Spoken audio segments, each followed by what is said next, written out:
المطففین، مطفف طف کہتے ہیں کسی نہایت ہی حقیر شے، بہت معمولی سی شے، اور مطففین یا تطفیف کا لفظ آتا ہے یہ جو ڈنڈی ماری جاتی ہے تولتے ہوئے۔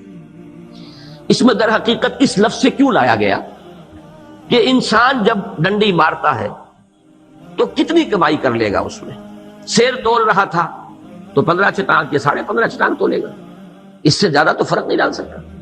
نہایت حقیر شے کے لیے اپنا ایمان بیچ دینا، یہ گویا کہ انتہائی گری ہوئی حرکت، یعنی کسی بڑی شے کے لیے بھی انسان نے کوئی سودا کیا ہوتا۔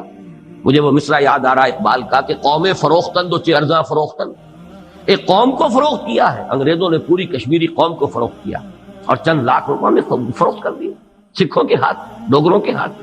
قوم فروختن دو چہ ارزاں فروختن، تو انسان اپنا ایمان بیچ رہا ہے، اور کس شے کے عوض؟ کتنا فرق ہوتا ہے۔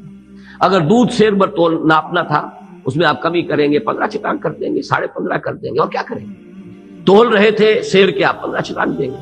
لیکن یہ ہے کہ اس سے معلوم ہو گیا، اس چھوٹی سی جنبش سے، کہ ایمان نہیں ہے، اللہ پر ایمان نہیں ہے کہ وہ مجھے دیکھ رہا ہے تو کہیں بس ایک عقیدے کی پوٹلی بن کر دماغ میں رکھا ہوا ہے کہ اللہ ہے، کہیں ہے، ہوگا، لیکن یہ کہ وہ حاضر و ناظر ہے، وہ مجھے دیکھ رہا ہے، ہوا معکم اینما کنتم، میری کوئی شے اس کی نگاہ سے چھپی ہوئی نہیں ہے۔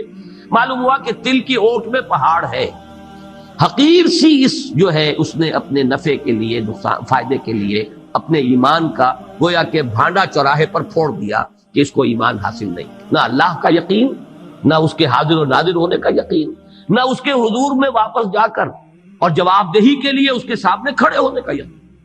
یہ دونوں یقین اگر موجود ہو تو یہ ہاتھ جنبش کھا نہیں سکتا۔